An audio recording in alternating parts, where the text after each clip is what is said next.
so she'll join us in progress. But for now, let's bring out the bronze and gold medalists in the women's long jump. A reminder that we are doing simultaneous translation in English and in French.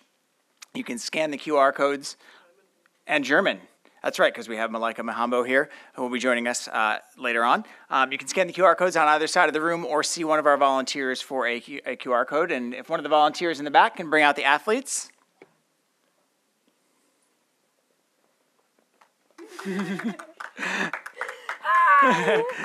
The bronze medalist becomes the second person in history to win a medal in the triple jump and the long jump with a jump of 6.96 meters from the United States, Jasmine Moore. And the gold medalist wins the United States' fourth gold medal in this event with a jump of 7.10, Tara Davis-Woodhall. Hi, guys. If you guys have any questions for the gold and bronze medalists, please raise your hand. We will bring the mic over to you. Please state your name and your outlet before you ask your question. Questions for our long jumpers? Let's start right here. Big crowd. Hi, Tara. Congratulations. Hi, thanks. People Magazine. Hi. I just would love to hear a little bit about the background and the origin of kind of the pump up you're doing for the crowd before your jumps. Like, why do you like to do that? How does that motivate you? Can you just kind of talk us through that? Yeah, I've always clapped up the crowd. I started in high school. One of my high school teammates taught me it, and he was like, anytime you clap up the crowd, you got to scoot back. And I do that so I can have the world watch. I have whoever's in the stands watch me. I've always wanted to change long jump. I've always wanted to bring eyes to the sport, and that's the one way that I can do it.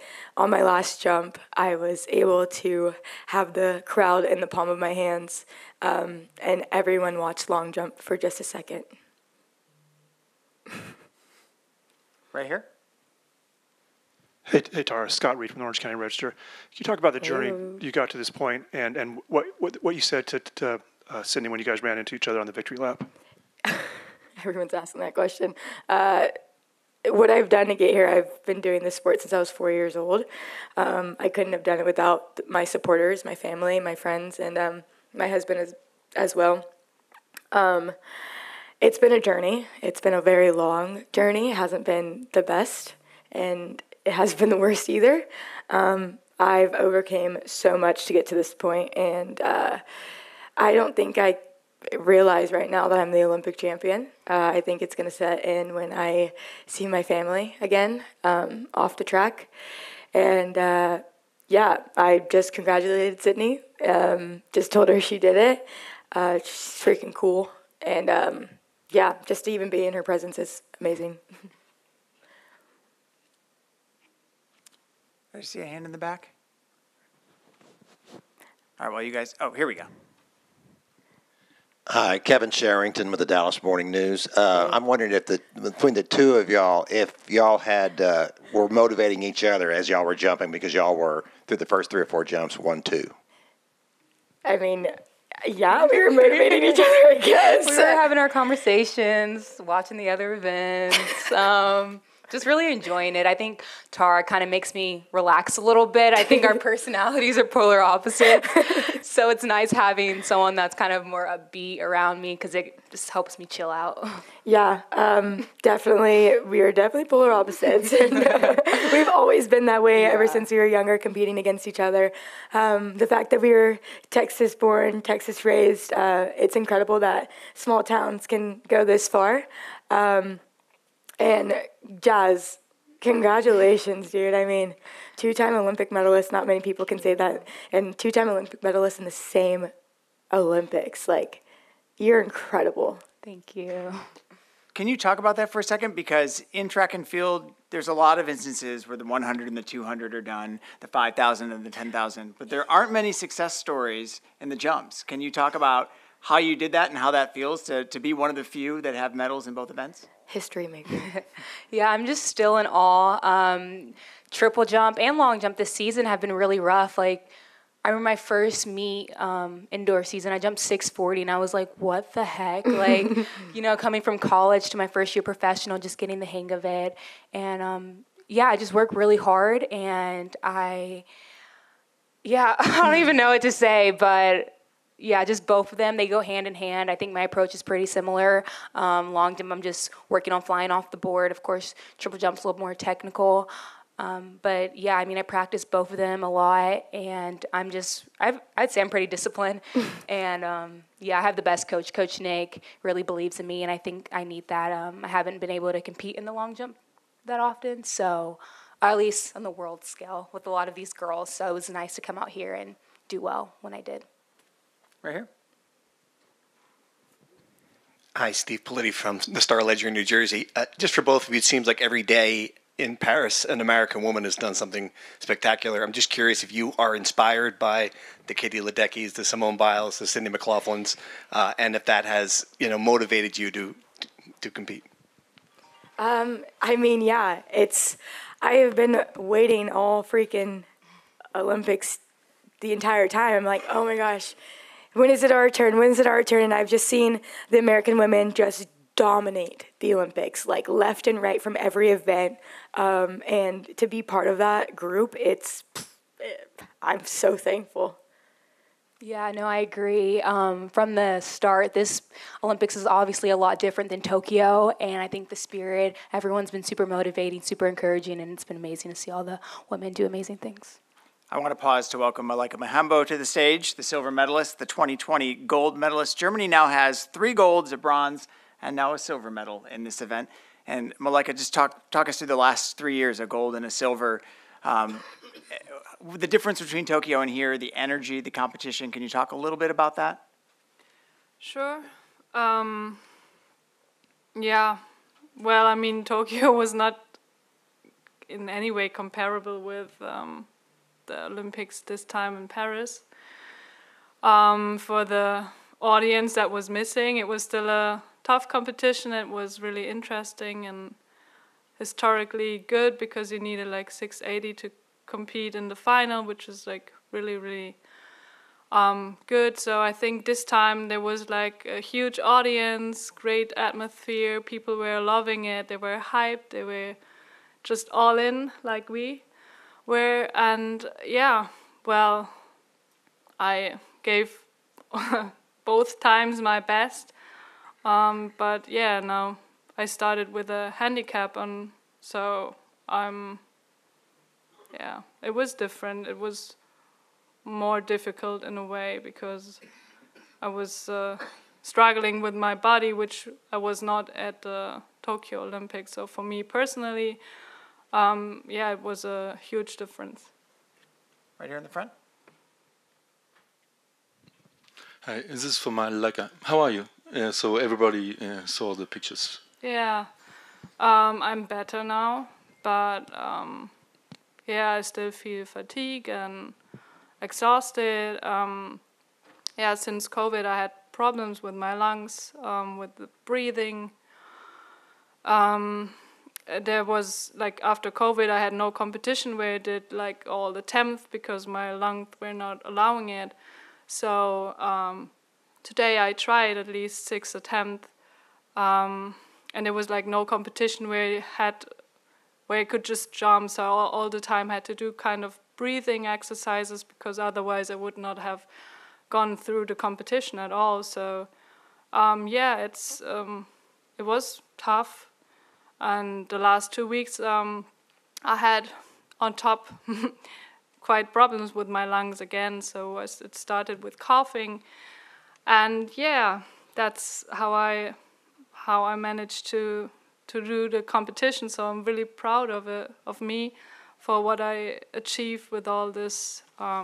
Yeah, and I just looking forward to being fully recovered and yeah, happy to compete again in a healthy shape.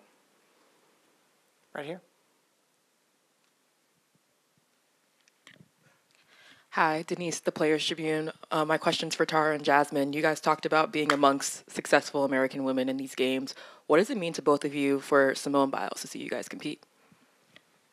She watched us. She watched. She freaking watched. And Honored. I can't believe it. I can't believe she even came to a track meet. Yeah, I mean, greatness watching greatness, you know? That's it. Let's go to the back here. Right up here. And then here.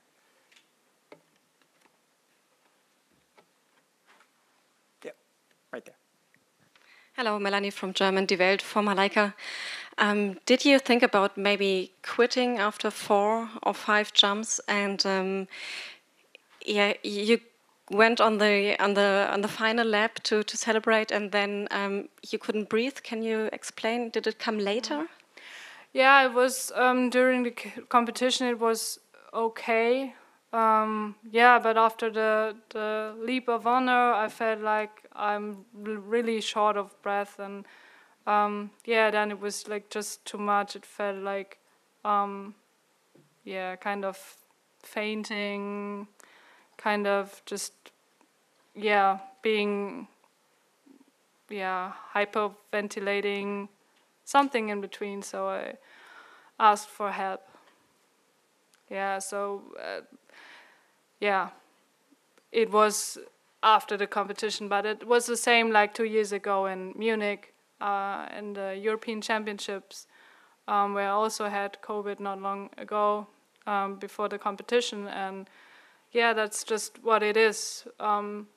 Since COVID really hit my lungs, I just need some more time to recover, like I said, and that's a consequence out of it, that I'm short of breath during a competition or after a competition, and that I don't feel well. But like it was last time, I guess I just need more time, and then I'll be fine again, and that's what I'm hoping and looking for.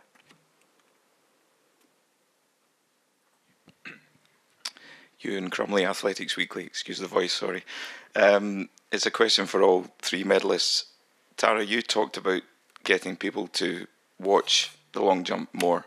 Does that mean there's a frustration around how the event is treated at times, and you know, in terms of some of the rule changes that World Athletics have proposed? I mean, yes and no. As long as people are watching, I mean, that's pretty much the sport. I feel like track and field is changing and evolving in many ways. Yeah, I'm not really sure how to answer this question. You want to take over, please? Yeah, I've just learned that the reason why I do the sport is for myself. Yeah. And whatever happens, happens. But like, I'm here to make myself proud, and that's really all I care about. But of course, you know, I want more people to watch, you know, the field events, and always going to back that up.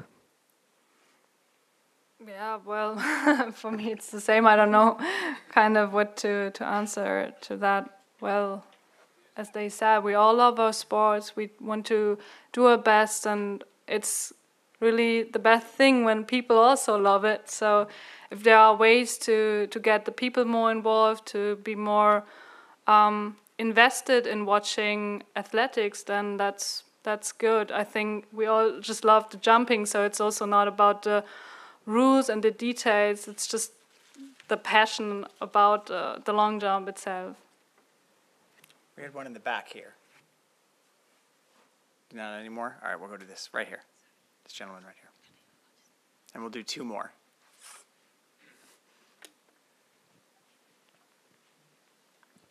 Thank you, Mark Hall, ARD. Could we have a comment in German from Malaika? Is it possible for the German audience?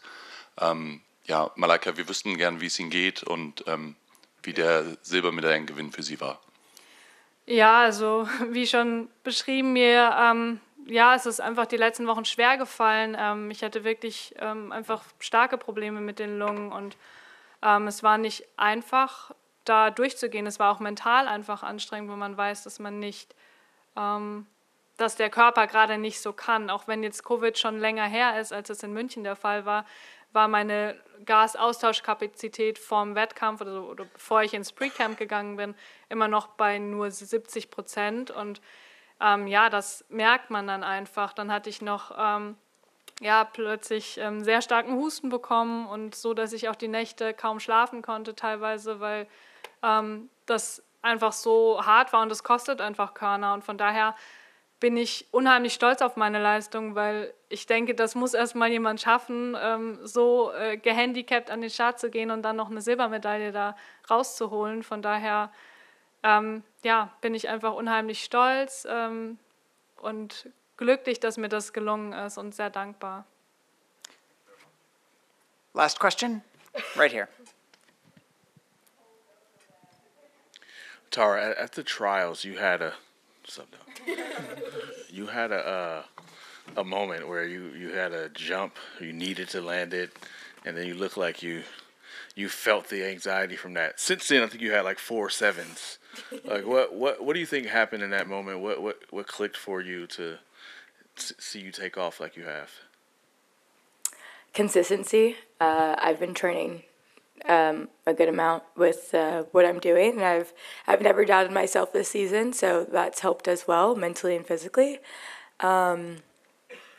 Yeah, trials prepared me for this moment right here. I had the most pressure on myself that I didn't realize, and I think the pressure was released once I, got it on the board and was able to jump 7 meters after that. I'm thankful that I had trials. I'm thankful I had to go through that so I could be in this moment right here.